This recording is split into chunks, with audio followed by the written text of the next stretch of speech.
रहा है अशरफ। योगी राज में यूपी में कानून का राज है। गुंडे, बदमाश, माफिया कोई कानून से ऊपर नहीं है। यही वजह है कि कभी आतंक का पर्याय रहा अतीक अहमद, आज योगी राज में थर थर कांप रहा है। साबरमती से अतीक को प्रयागराज लाया जा चुका है। आज रात माफिया अतीक नैनी जेल में रहेगा और कल सुबह 10 बजे अतीक की कोर्ट में पेशी है। कल यूपी पुलिस अतीक की रिमांड भी मांगने वाली है। रास्ते में अतीक अहमद बोला, मुझे रगड़ा जा रहा है। माफियागिरी तो पहले ही खत्म हो चुकी है। वहीं अतीक के भाई अशरफ को भी बरेली से प्रयागराज लाया जा चुका है और अशरफ ने पूछा कि मामले में फैमिली को शामिल क्यों किया गया। तो सवाल वही, अब नहीं बची अकड़, योगी ने अतीक को दिया रगड़। यूपी में योगी राज माफिया फैमिली का पूरा हिस्सा। साबरमती टू प्रयागराज, अतीक कितना मोहताज। शुरू करेंगे डिबेट, पहले ये रिपोर्ट।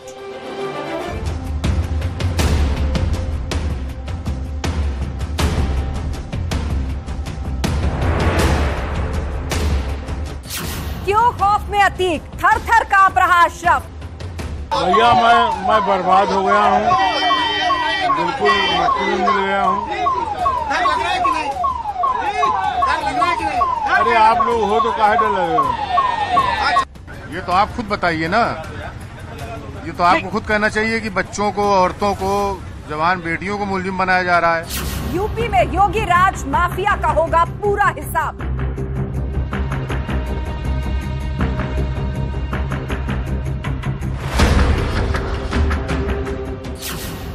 माफिया की मिट गई अकड़, बोला मुझे रगड़ा जा रहा। कोई डर लग रहा है आपको? हमारा परिवार पूरी तरह से बर्बाद हो गया और एक सवाल कोई कर रहा था कि माफियागिरी के समाप्ति। सामने स्वयं के जान के लाले पड़ रहे हैं। जब कोर्ट उन्हें सजा सुनाती है तो उनकी पैंटें भी गीली होती हुई देखती है। माफियागिरी की समाप्ति पहले ही हो चुकी थी, अब तो खाली रगड़ा जा रहा है। साबरमती टू प्रयागराज, माफिया कितना मोहताज। कुछ बोलोगे? उत्तर प्रदेश की कानून व्यवस्था वो क्यों पटरी पर नहीं है? क्यों भारतीय जनता पार्टी वो 10 माफियाओं की सूची जारी नहीं करना चाहती है? क्योंकि भारतीय जनता पार्टी और माफियाओं का जो गठजोड़ है वो इतना गहरा है कि सरकार उन पर कार्रवाई नहीं कर पाती। कैसे मिट्टी में मिला माफिया, खत्म हुई माफियागिरी। कानून भी कहता है कि माफियागिरी नहीं है उत्तर प्रदेश में और हम अक्षरशः पालन कानून का कर रहे हैं।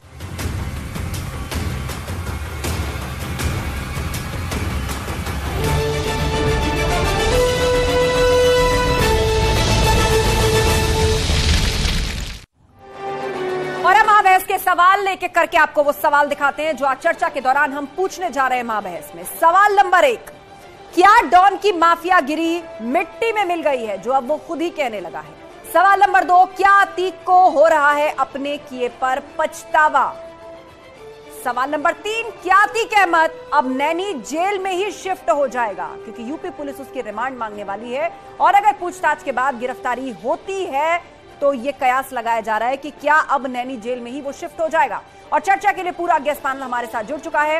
एसएन सिंह, प्रवक्ता बीजेपी, हमारे साथ जुड़ गए हैं। प्रोफेसर भुवन भास्कर जोशी, सपा प्रवक्ता, हमारे साथ हैं। साजन सिंह, नेता बसपा, हमारे साथ जुड़ गए हैं। सूर्य मैथिल, राजनीतिक विश्लेषक, हमारे साथ हैं। और थोड़ी देर में प्रेम प्रकाश, पूर्व एडीजी भी हमारे साथ जुड़ेंगे। आप सभी मेहमानों का बहुत बहुत स्वागत है। 30 सेकंड के अंदर आप सभी अपनी बात रखिए। शुरुआत समाजवादी पार्टी से करते हैं। प्रोफेसर भुवन भास्कर जोशी, आप लोग उत्तर प्रदेश में जिस कानून के राज का विरोध करते हैं, जिस माफिया बुलडोजर कार्रवाई का विरोध करते हैं, आज तो खुद डॉन ने कह दिया मैं तो मिट्टी में मिल गया, अब तो रगड़ाई हो रही है। अब भी कोई शक है आपको लॉ एंड ऑर्डर व्यवस्था पर?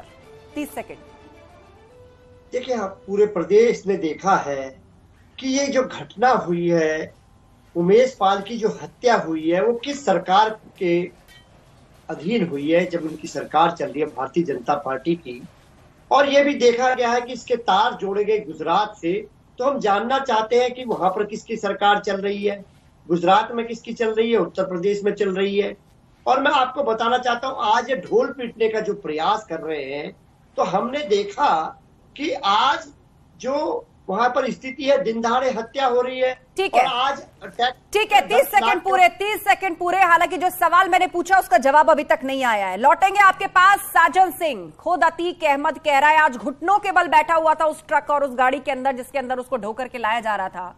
आंखें बंद थी उसकी और मीडिया से बातचीत में बस उसने इतना ही कहा कि हम तो बर्बाद हो गए, परिवार बर्बाद हो गया, मैं तो मिट्टी में मिल गया, आप तो रगड़ाई हो रही है। 30 सेकंड। माफिया को, बदमाशों को, अपराधियों को जेल की सलाखों के पीछे पहुंचाना शासन प्रशासन का काम है, जिसको करना चाहिए। ये तमाशा क्यों क्रिएट किया जा रहा है, उपरिया क्यों क्रिएट किया जा रहा है, जेल में के वैन में बिठा करके लाना जाना, साबरमती को इलाहाबाद, ये तमाशा चल रहा है और कुछ नहीं। आप जब नाम FIR में जैसे ही नाम लेते हैं अपराधी भाग जाते हैं। महीनों से ज्यादा हो गए, एक अपराधी तो पकड़े नहीं गए आपसे। इनफैक्ट अतीक के घरों की जो औरतें, जिसका आपने नाम गलत किया, सही मैं इस पे नहीं जाना चाहता हूँ, आपने FIR काटा, उसको तो आप पकड़ नहीं पाए हैं। आप क्या पीठ थपथपा रहे हैं अपने? ठीक है, राज खत्म हो 30 गया, सेकंड पूरे साजन सिंह, 30 सेकंड पूरे। आपने बड़ी महत्वपूर्ण बात कही कि मिट्टी में मिलाना और घुटनों पर लाना तो प्रशासन का काम है। आगे आपसे पूछेंगे आपकी सरकार थी तो कितने मिट्टी में मिले और कितने मिट्टी से निकल करके माफिया बन गए। ठीक है, सूर्य मैथिल राजनीतिक विश्लेषक हमारे बीच में। 30 सेकंड सूर्य मैथिल जी। धन्यवाद। और आस्था, पहले आपको, आपके सभी दर्शकों को भारत माता की जय और वंदे मातरम। माननीय मुख्यमंत्री श्रद्धेय आदित्यनाथ जी ने डंके की चोट पे कहा था मिट्टी में मिला दूंगा, और आज आप देख लीजिए, जिस माफिया के कारण इलाहाबाद नहीं पूरा उत्तर प्रदेश कांपता था, आज वो खुद कह रहा है कि मैं तो मिट्टी में मिल चुका हूं, अब रगड़ाई हो रही है। तो ये है राम राज्य, योगी आदित्यनाथ जी की जय। ठीक है, SN सिंह जी बीजेपी प्रवक्ता हमारे बीच में हैं। SN सिंह जी, हाउस के अंदर से जो मुख्यमंत्री ने कहा था कि मिट्टी में मिला दूंगा, आज तो डॉन ने उन्हीं शब्दों का इस्तेमाल कर दिया और कहा कि मैं मिट्टी में मिल गया। देखिए, सही बात है, उत्तर प्रदेश में इस समय कानून का राज और भयमुक्त समाज है, और वही अतीक अहमद ये कह रहा है कि हमारी तो हेकड़ी खत्म हो गई है और हमें तो अब सिर्फ घसीटा जा रहा है। वो अतीक अहमद जिसके लिए जज तैयार नहीं होते थे, पुलिस गिरफ्तार नहीं करते थे, वही अतीक अहमद जो 2004 में सांसद बन जाता है, 96 में समाजवादी पार्टी के समर्थन से विधायक बन जाता है, 95 में गेस्ट हाउस जैसा कांड करता है, और वही अतीक अहमद जो समाजवादी पार्टी के समर्थन से 2014 और 2019 में चुनाव लड़ता है, वही अतीक अहमद आज दया की भीख मांग रहा है और कह रहा है कि यहां तो कानून का राज है, और कह रहा है उत्तर प्रदेश की जेल में तो कुछ गलत हो ही नहीं सकता। आज अतीक अहमद ये बात कर रहा है, समाजवादी पार्टी का अपराधियों के साथ किस तरह का हाथ है, ये स्वयं अतीक अहमद बता रहा है कि जब समाजवादी पार्टी की सरकार रहती है हम सीना चौड़ा करके चलते हैं, और जब भारतीय जनता पार्टी की सरकार आती है हमारी कमर टेढ़ी हो जाती है, हम दया की भीख मांगते हैं। मुझे लगता है कि पूज्य योगी आदित्यनाथ जी ने जो कहा था आज उसको करके दिखा दिया। जो आतंक का पर्याय था अतीक अहमद, आज दया की भीख मांग रहा है।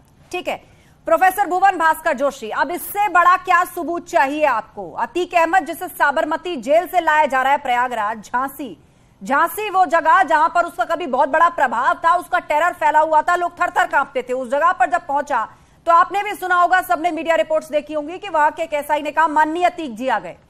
इसकी भर्त्सना की गई ऐसा नहीं कहना चाहिए, लेकिन आप ये सोचिए कि अब भी जिस अतीक को माननीय कहना पड़ा उस इलाके के एक एसआई को, वो अतीक अब कह रहा है कि मुझे मिट्टी में मिला दिया, मैं मिट्टी में मिल गया, हेकड़ी निकल गई, हवा निकल गई। अब इससे बड़ा क्या सबूत चाहिए आपको माफियागिरी को मिट्टी में मिलाने को लेकर?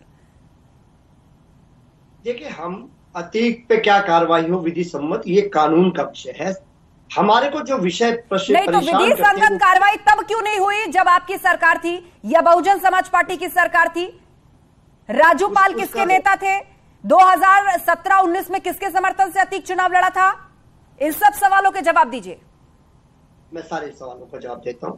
मुझे आज पता चला है कि एक विजिट में और तीन राज्यों से लाया था 10 लाख रुपया टैक्स पेयर का खर्च हुआ है। करिए भास्कर जी, 96 में गलत चीजों पे खर्च हुआ है क्या?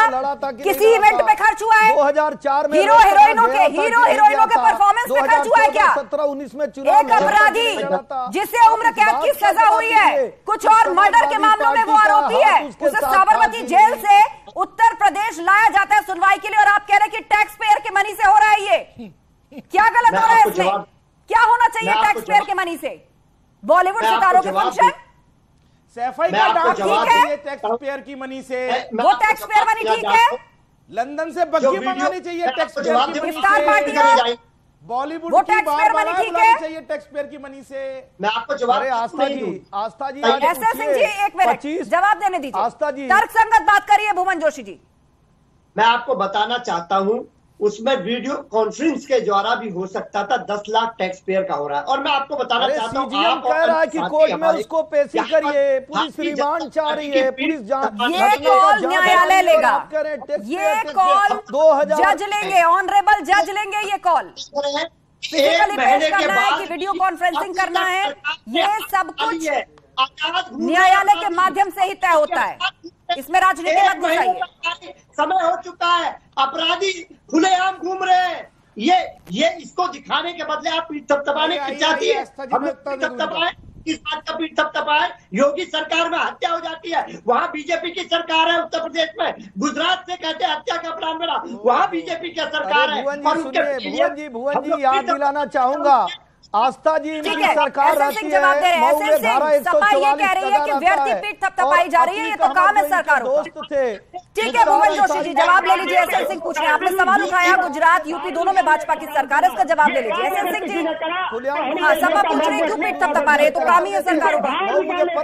ठीक है समाजवादी पार्टी के लोग एक एक करके बात रखिए, आप एक एक करके बात रखिए। मदद करने भुवन जोशी जवाब ले लीजिए। एसएस सिंह क्यों नहीं मदद पहुंचा पा रहे हैं? क्योंकि एक पारदर्शी सरकार, ईमानदार सरकार है, जवाबदेह सरकार है। आपकी सरकार थी, इसी अतीक अहमद के लिए लखनऊ जेल में टेलीफोन लगा दिया गया था, सुविधा लिस्ट दी जाती थी, कुत्ते से हाथ मिलाया जाता था, क्या क्या नहीं करते थे। 2005 में जब घटना होता है और 5 किलोमीटर दौड़ा के 80 गोलियां मारी जाती हैं, टेम्पो से ले जाया जाता है राजू पाल को, आपकी सरकार उसको छोड़ने का कार्य करती है। लोकसभा में भी समर्थन कांग्रेस को देख आपकी सरकार दे रही होती है। उसके बाद 2014 में चुनाव लड़ाते हैं, 2019 में आदरणीय प्रधानमंत्री जी के खिलाफ वाराणसी से चुनाव लड़ाते हैं, श्रावस्ती से लोकसभा का चुनाव लड़ते हैं, और 95 में जब गेस्ट हाउस जैसा कांड होता है, अतीक अहमद वहां 250 बंदूकों के नाल के साथ दिखाई देता है। ये चैनलों पे, न्यूज 18 पे, IBN 7 पे खबर दिखाया गया था।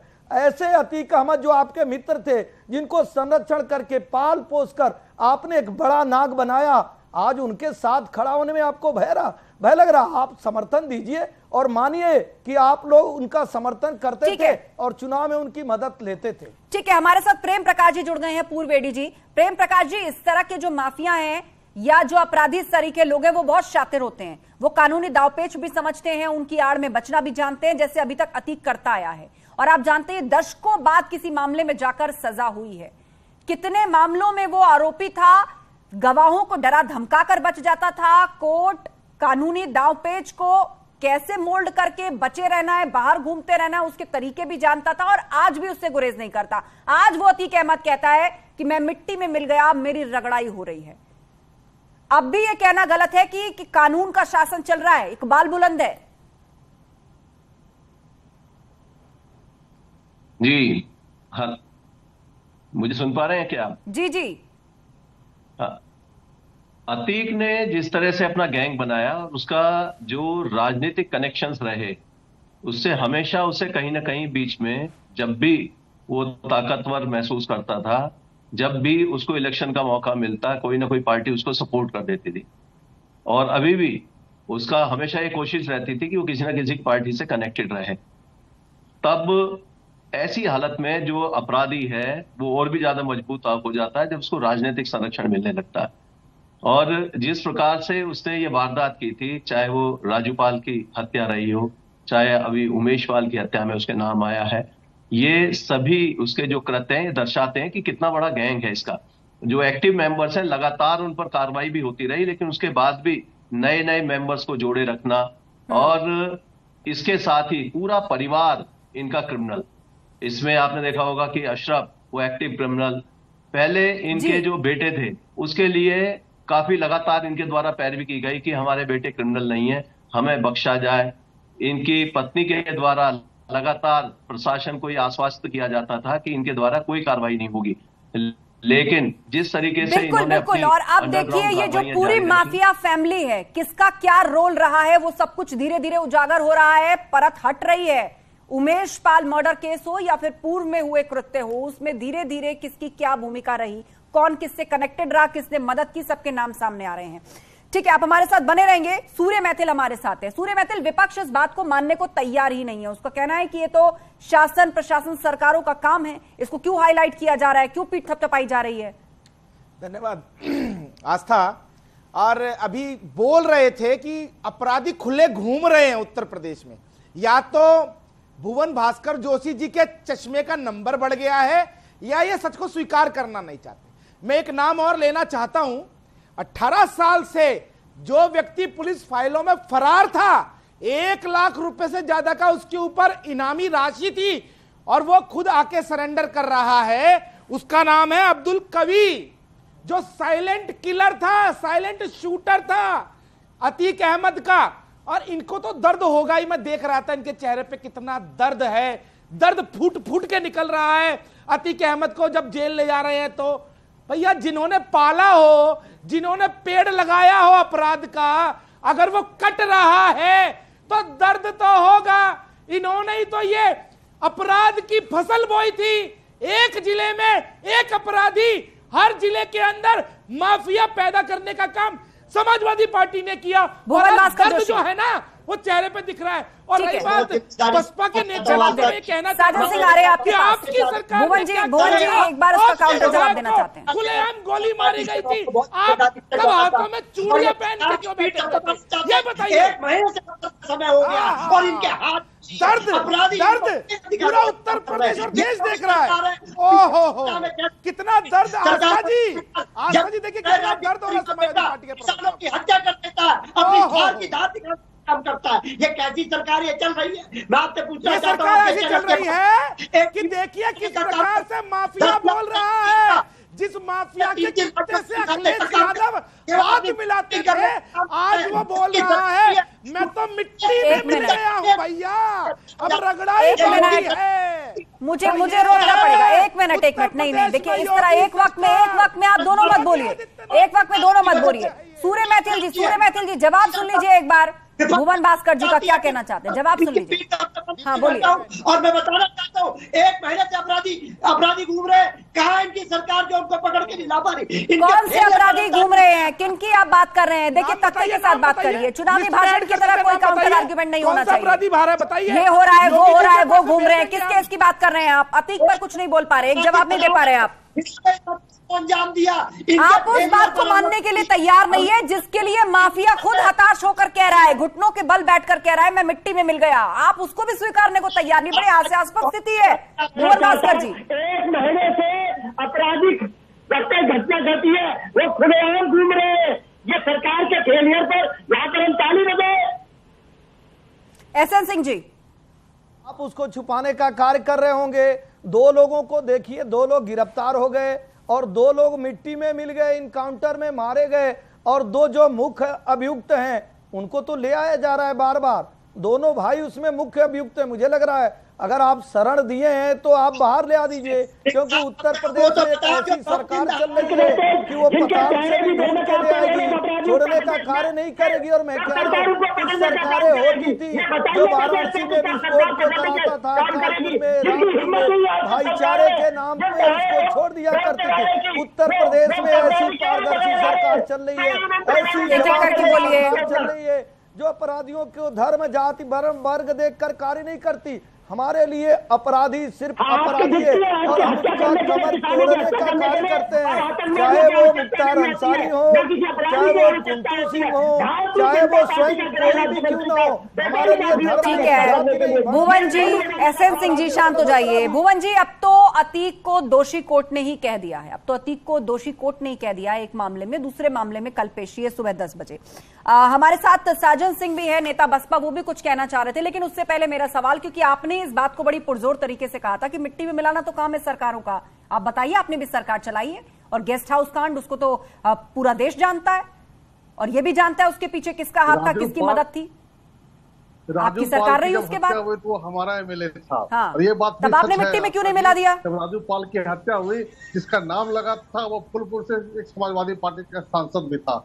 जब उस पर हमारी सरकार बनने के बाद जब प्रक्रिया स्टार्ट हुई तो राजू पाल की जो पत्नी है आपने मिट्टी में क्यों नहीं मिलाया ऐसे माफियाओं को, ये बताइए। मैंने एक उदाहरण दे दिया आपको, सरकार जो 2007 से आपने क्यों नहीं मिट्टी में मिलाया, मैंने उदाहरण भी दिया। अगर आप उस पर कुछ नहीं बोलना चाहते कोई बात नहीं, लेकिन मुझे बताइए और भी माफिया हैं और बहुत सारे केसेस में वो वांटेड है। हमारे यहाँ हमारे आपने क्यों नहीं करी ऐसी कड़ाई? आप मिट्टी में मिला दे, और कौन सी मिट्टी में मिला देने की बात कर रही है भाजपा सरकार? धनंजय सिंह और ब्रजेश सिंह को तो ढूंढते मिल नहीं रहा है। अरे पूरा दिया बाती लेकर के प्रशासन का अपना ढूंढ रहा है धनंजय सिंह को, वो मिल नहीं रहा है। लेकिन कहाँ मिलता है? क्रिकेट खेलते हुए। आप सिर्फ एक माफिया पर सिलेक्टिव कार्रवाई क्यों कर रहे हैं? बाकी साजन सिंह जी, मेरा एक छोटा सा सवाल है और ओपनिंग रिमार्क्स के लिए भी मैंने वही सवाल आप सबके सामने रखा था, फिर पूछ देती हूं। अपराध अभी भी है। माफिया खुद कहे कि मैं मिट्टी में मिल गया, अब भी कोई गुंजाइश बाकी है? इससे बड़ा सर्टिफिकेट और क्या होगा कि कानून का राज चल रहा है, माफिया थर थर कांप रहा है। इसी दोनों पर अपराधियों को संरक्षित करते थे, वो मुलायम सिंह जी हो, मायावती हो, इन लोगों ने क्या किया? एक मिनट, एक एक करके बोलिए, आप सभी लोग एक एक करके बोलिए, एक वक्त में सब लोग बोलने लग जाते हैं। आप लोग सवाल भी नहीं सुनते हैं और काउंटर आर्ग्यूमेंट भी नहीं सुनते। सिंह ने भेजा कि आप जाइए और अजीत सिंह जी को मुख्यमंत्री बनाइए, लेकिन वो अतीक अहमद और डीपी यादव की मदद के ठीक है, शांत हो जाइए। एसएन सिंह जी और भुवन जोशी जी, शांत हो जाइए आप दोनों। साजन सिंह की बात पूरी नहीं हुई है अभी, साजन सिंह की बात पूरी नहीं हुई है। भुवन जोशी जी शांत होइए, आप शांत होइए। एसएन सिंह जी आप भी शांत होइए। नहीं देखिए, मैं ऑडियो मैनेज नहीं करना चाहती किसी का, इसीलिए आप लोग बात सुनिए, डेकोरम मेंटेन रखिए और शांत होइए। मैं सबको बराबर मौका मिल रहा है यहाँ पर बोलने का, एक दूसरे के पीछे मत बोलिए। साजन सिंह जी बात पूरी कीजिए, उसके बाद सूर्य मैथुर जी। ये लोग तो मत बोले ना। नहीं आस्था जी, ठीक है, प्रशासन का काम मैंने कहा है माफिया को खत्म करना होता है, लेकिन अतीक अहमद मुख्तार आपत्ति माफिया क्या यही अपराध का पैमाना है क्या? इस दोनों को खत्म करने से क्या अपराध खत्म हो गया उत्तर प्रदेश से? बिल्कुल नहीं हुआ, बाकी सिलेक्टिव अप्रोच बिल्कुल नहीं हुआ। और लेकिन कर रही है एक जाति और धर्म विषय। जो अपराधी खुले घूम रहे हैं, जो माफिया खुले घूम रहे हैं, उसके बीच में राजनीति नहीं आनी चाहिए। साजन सिंह जी, समाज है तो उसके बीच में राजनीति नहीं आनी चाहिए। कर पाएंगे आपकी सरकारें, आपकी पार्टियां ऐसा? लेकिन जो कर पाएंगे आप? वो कितना ईमानदार है इसको देखा जाता है कि भारतीय जनता पार्टी की जब सरकार चल रही है तो अपराधी मतलब अपराधियों पे कार्रवाई हो रही है। अपराधी को धर्म देखकर, जाति देखकर, वर्ण वर्ग देखकर बचाने का कार्य नहीं किया जा रहा है। अगर समाज है तो अपराधी हैं, लेकिन अपराधियों पे कौन सरकार कार्रवाई करती है और कौन मुख्यमंत्री आवास में बुलाकर चाय पिलाती है, वाई श्रेणी जेड श्रेणी की सुरक्षा देने का कार्य करती है? भारतीय जनता पार्टी की सरकार चल रही है, इसमें तो अपराधियों पर कार्रवाई होगी और अपराधी स्वयं कबूल रहे हैं कि हमारे नरेंद्र सिंह राजा भैया के केस की बात आती है, कहां चले जाते हैं? अपराधियों पे गैंगस्टर एक्ट की कार्रवाई हो रही है, वो बिना जाति देखकर, धर्म देखकर, क्षेत्र देखकर नहीं हो रहा है, वो अपराधियों पे कार्रवाई हो रही है। हमने ऐसा कार्य किया कि उत्तर प्रदेश का इतिहास बदल गया। उत्तर प्रदेश की जनता जो सबसे बड़ी अदालत है, भारतीय जनता पार्टी को एक एक करके बोलिए। सरकार बनाती है, ये तरीका ठीक नहीं है, बिल्कुल भी ये तरीका ठीक नहीं है। इस तरह से चर्चा नहीं होगी, नहीं हो सकती, आगे नहीं बढ़ेगी। आप दोनों शांत होइए, पूरा समय दिया गया आप दोनों को, लेकिन लगातार एक दूसरे के पीछे आप लोग बोल रहे हैं। दोनों शांत होइए, एसएन सिंह और साजन सिंह दोनों शांत होइए। आप सूर्य मैथुर जी। धन्यवाद। देखिए आस्था, मैं तो केवल इतना कहना चाहता हूं, देखिए अभी एसएन सिंह जी ने कितनी सारी बातें बताई, किस प्रकार से 175 से ज्यादा लोग मुठभेड़ में मारे गए, उसके अलावा 65,000 से ज्यादा लोगों पे गैंगस्टर एक्ट चल रहा है। मैंने एक नाम लिया अभी, अब्दुल कवि, जिसपे 1 लाख रुपए का जो है इनामी राशि थी और वो खुद आके सरेंडर कर रहा है, जो साइलेंट किलर था इनका। और अभी साजन सिंह जी इतनी लंबी चौड़ी बातें कर रहे थे कि प्रशासन ने काम किया। अरे मेरे मित्र, मुझे इतना तो बता दो, सरकार तो आपकी भी रही थी और तब आपके विधायक को गोलियों से छलनी करने वाले अपराधी के खिलाफ आपकी सरकार के प्रशासन ने क्या किया? मैं पूछना चाहता हूं। गेस्ट हाउस के अंदर ना इस बात का जवाब साजन सिंह दे रहे हैं, ना इस बात का जवाब भुवन जोशी दे रहे हैं। जब आपकी सरकारें थी तो आपने क्या किया? भाजपा के विधायक हरिशंकर द्विवेदी ने बचाई थी इज्जत, ठीक है, मायावती जी की। ठीक है भुवन जोशी जी, नहीं भुवन जोशी जी बोलेंगे, भुवन जोशी जी बोलेंगे। ज्ञान दे रहे हो भुवन जोशी जी, आवाज आ रही है? हाँ आ रही है, बोलिए। मैं आपको बहुत जिम्मेदारी से बताना चाहता हूं, केवल हमारे नेता माननीय अखिलेश यादव जी ऐसे हैं जिन्होंने सार्वजनिक मंच पे धक्का देके आपसे अपराधियों को बाहर निकालने का काम करा, और आज ये वाहवाही लेने चाह रहे हैं अपनी असफलता का, तो हम लोग इनकी असफलता का नहीं देंगे। देकर विधायक बनाया, जिन्होंने 2004 में सांसद बनाया, क्या आप उनको नेता नहीं मानते हैं? आज न्यूज 18 पे इस बात का खुलासा हो जाना चाहिए। समाजवादी पार्टी के सबसे बड़ा नेता अखिलेश यादव हैं। क्या जो फाउंडेशन डे से जो सबसे बड़ा नेता है आदरणीय मुलायम सिंह जी, क्या आप उनको नहीं मानते हैं? काल में हत्या हो गई, किसके शासन काल में 96 में किसकी सरकार रहती है? कौन विधायक का टिकट देता है? 2004 में कौन सांसद बनाने का कार्य करता है? क्या आप आदरणीय मुलायम सिंह जी को भूल गए? आप अखिलेश जी की बात करते हैं। 2014 में कौन चुनाव लड़वाता है? 2017 में कौन चुनाव लड़वाता है? 2005 में जब हत्या हो जाती है लोकसभा से मदद करके दिल्ली से। एसएन सिंह जी जवाब सुन लीजिए। एसएन सिंह जी जवाब सुन लीजिए। भुवन जोशी की आवाज वैसे भी थोड़ा कट कर आ रही है। एक मिनट एसएन सिंह जी शांत हो जाइए, शांत हो जाइए। आपने बहुत सारे सवाल पूछे। भुवन जोशी जी बोलिए, बोलिए बोलिए। और सबसे जो आप देखिए वहां पर कितने आपके जो 22 मंत्री है उनमें कितने दागी लोग लगे? 22 मंत्री दागी, आपके क्यों कार्रवाई नहीं हो रही है? अरे आप कोर्ट चले जाइए, आप क्यों नहीं जा रहे हैं? कोर्ट सबके लिए बराबर है। अगर कोई गुनाह कर रहा है आप कोर्ट में जाइए, अपनी बात करिए। बचाने का काम हो रहा है सरकार में, ये प्रदेश और देश जानना चाहता है। मतलब अपराधियों पे कार्रवाई कर रहे हैं और दर्द आपको हो रहा है, तो क्या प्रदेश की जनता नहीं देख रही है कि अपराध और अपराधी और अपराधियों को जो संरक्षित करने वाले लोग हैं वो तीनों एक ही हैं? क्या प्रदेश की जनता तो देख रही है? अपराधियों पे कार्रवाई हो रही है, अपराधी कह रहा है मिट्टी में मिल गए हैं, और आप कह रहे हैं कि हमको दर्द हो रहा है। ये क्या रिश्ता कहलाता है? यही तो पूछा जा रहा है इस चैनल पे। उस रिश्ते का खुलासा तो करिए। और मैं तो कह रहा हूँ ठीक है, आप लोग आपस में मत लड़िए इस तरह। आप जा रहे हैं, शांत हो जाइए, शांत हो जाइए। सारा मदद किया हुआ है। मैं तो गिना है आपको, गेस्ट हाउस कांड में आपकी मदद किया, 96 में मदद किया, 2004 में मदद किया, 14 में मदद किया। अगर वो मदद किया है तो वो भी आशा करेगा। बिल्कुल, और इस बात में कोई शक नहीं है कि पूर्ववर्ती जितनी भी सरकारें रही हों उस दौरान कानूनी दावपेच का इस्तेमाल अपने पक्ष में करके और कहीं ना कहीं संरक्षण के चलते वो अभी तक बचता आ रहा था। गवाहों को डराने धमकाने की इसकी हिम्मत थी, जिसके कारण गवाह मुकर जाते थे या पलट जाते थे, और जो नहीं मैनिपुलेट हो पाते थे उनको मरवा दिया गया। हमारे साथ साजन सिंह जुड़े हुए हैं, बसपा नेता। साजन सिंह जी, आप लोग भी जब बसपा की सरकार थी तो बहुत कसीदे गढ़ते थे कि भाई बड़ा सख्त प्रशासन था, ये डरता था, वो डरता था, ये माफिया क्यों खुले घूमते रहे? 7 से 12 तक की जो सरकारों की मैं बात कर रहा हूं, जिसमें हमारे मंत्री तक को अरेस्ट हुआ था, मुख्यमंत्री निवास से मंत्री भी अरेस्ट हुए थे। कानून व्यवस्था का वो खौफ था। आज सिलेक्टिव कोई कार्रवाई नहीं हो रही थी। कम से कम आधी रात में किसी दलित की बेटी नहीं जलाई जाती थी, किसी धर्म और समुदाय विशेष। तो अतीक और मुख्तार कैसे बचे रह गए साजन सिंह जी? या इनके नाम के कारण हिम्मत नहीं थी, राजनीतिक इच्छा शक्ति नहीं थी, कुछ कर पाते? माफिया का नाम बदला हुआ है। पूछिए उनकी भाभी को, उनके भाई को बहुजन समाजवादी पार्टी कब टिकट देने वाली है? क्यों उनका साथ छोड़ रहे हैं? भाई साधन जी, आपने तो टिकट दिया, उनको संरक्षित किया, आज उसके घर में छोड़ के जा रहे हैं। जब योगी आदित्यनाथ जी का हंटर और बुलडोजर चल रहा है, आप क्यों साथ छोड़ रहे हैं? आपको तो चलिए ठीक है, आपकी सियासी मजबूरी होगी, आपका दलित मुस्लिम फैक्टर है, समाजवादी पार्टी का यादव मुस्लिम फैक्टर है, बहुत सारे फैक्टर है, लेकिन फिलहाल इस तरह के माफियाओं का जो चैप्टर है वो किस हाशिए पर है, आज अतीक ने खुद ही कह दिया कि मैं मिट्टी में मिल गया हूं।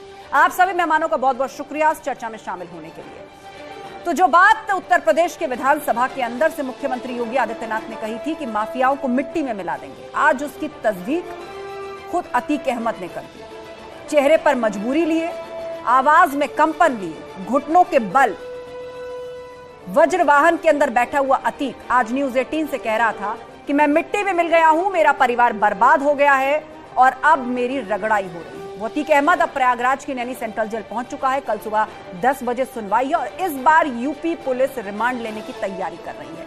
इस पूरे खबर पर नजर रहेगी। महाबहस में फिलहाल इतना ही। खबरों का सिलसिला जारी है, आप जुड़े रहिए हमारे साथ।